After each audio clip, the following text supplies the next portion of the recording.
Frida Kahlo is a really famous name in art today. So many of you probably already know her name, and you might even know some of the paintings that she created. But did you know there was a day when her husband was considered the better artist, and nobody really even knew that Frida was an artist too? Hey, my name is Miss Lauren, and I am going to read with you together today this book, Me, Frida. And it's the story of how Frida stepped out into the world as an artist. She had to be brave to do that because her husband was a really famous artist. And it's really scary when you show people your art. It can be. Some of us are really brave and we love to show people our art. And some of us get a little bit shy and nervous. Let's read together the story of how Frida learned to paint what she was feeling on the inside and share it with the world. Me, Frida, by Amy Noveski, illustrated by David Diaz. On the warm cobblestone streets of Coyoacan, everyone knew her name. Frida Khalo lived in the blue house with her new husband, the famous artist, Diego Rivera. Frida was an artist too. The night the telegram arrived inviting Diego to San Francisco, Frida dreamed of a city far from her home in Mexico, and she painted a portrait of herself there. Then she packed her blue trunk, and she and Diego flew north. Frida had never left Mexico before. Soon they were standing in the very city she'd painted. Diego, big as an elephant, Frida, a lovely little bird on his arm. They lived at 716 Montgomery Street, in the artist quarters. Beneath a leaky glass roof and dangling globes of light, they drank café con leche and ate sliced oranges. Outside, the world was cool and gray. Frida felt very far away from home. Diego was working on a mural for the city. While he sketched, Frida was restless. She strummed a guitar. She sang Mexican folk songs called corridos. "Quiet, querida," cooed Diego. He loved his beloved singing, but there was work to be done. Before Diego began painting, he wanted to study his subject. Frida followed him as they explored the city. They climbed up and down its many steep hills. They gazed up at its shiny skyscrapers. Diego thought they were great, like ancient ruins. Frida disagreed. They explored orchards and oil derricks, a gold mine and redwood groves. They stood beneath the towering trees. Diego felt empowered by everything he saw. Frida fell asleep on the way home. And then, with a team of assistants, Diego went to work, painting entire city walls. Some nights he didn't come home at all. Other nights, Mr. and Mrs. Diego Rivera attended parties. The city's elite celebrated Diego. Frida stood quietly at his side. No one even looked at her. On the long days without Diego, Frida felt lost. She was in a foreign city. She didn't speak much English. She didn't have many friends. So Frida started exploring the city on her own. She wandered through narrow street markets. She touched pretty birds in tiny ornate cages and searched in little shops for silk to make skirts. She admired moon-faced babies. Frida especially loved Chinatown. It smelled of incense, fish, and fog. Soon, Frida felt bolder and rode on a streetcar. She took a ferry across the Golden Gate and walked into the green headlands high above the ocean. From there, she could see the entire glittering city and all it held, including Diego. It was small enough to fit on the wing of a bird. For once, Frida felt larger than life. Me, Frida! She felt like she could fly. Frida went back to Montgomery Street and painted. She knew she was an artist, too. While Diego painted his monumental murals about town, Frida painted small portraits at home. The local press called Frida's portraits passable or good enough. Good enough was not good enough for Frida. She wanted to be great. One night, at yet another party, all eyes were on the great Mexican painter Diego Rivera.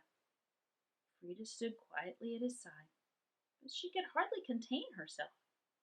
She thought the Americans' faces resembled dough. She missed Mexico. She was tired of being quiet. Suddenly, Frida began to sing. Not just any songs, but the Mexican folk songs she sang to Diego while he worked. All eyes were on her, including Diego's. Huzzah! He shouted at the end of each verse. He always knew Frida was marvelous. That night, Frida painted something great, a colorful wedding portrait of herself and Diego. She painted Diego big, and she painted herself small, just as the world saw them. But Frida knew she was more than this, and she put herself first.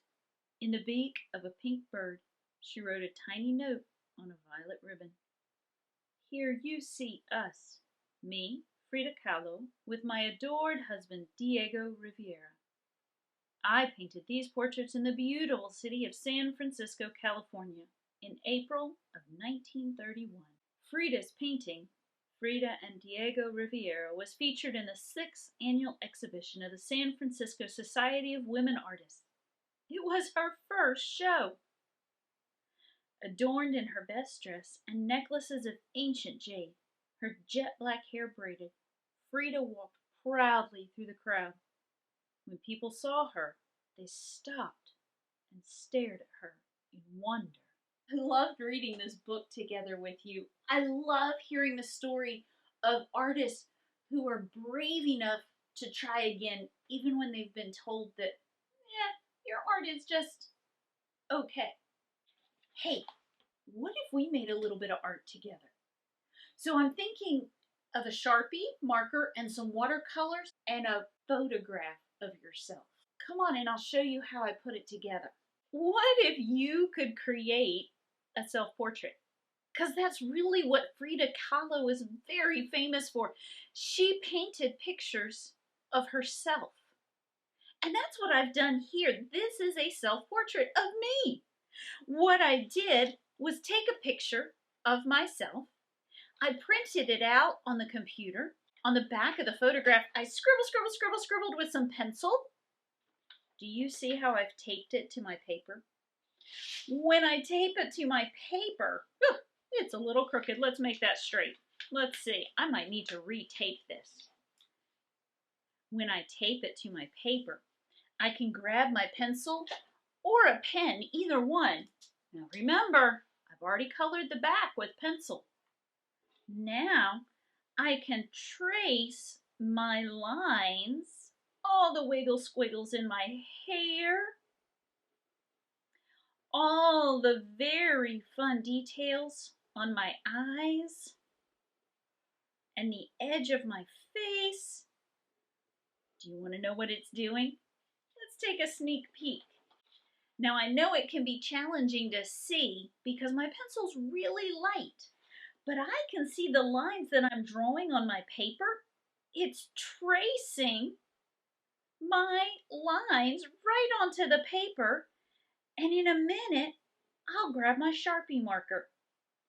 After I've traced all my lines onto my paper, I'll grab my Sharpie marker and I'll draw all those lines with Sharpie marker.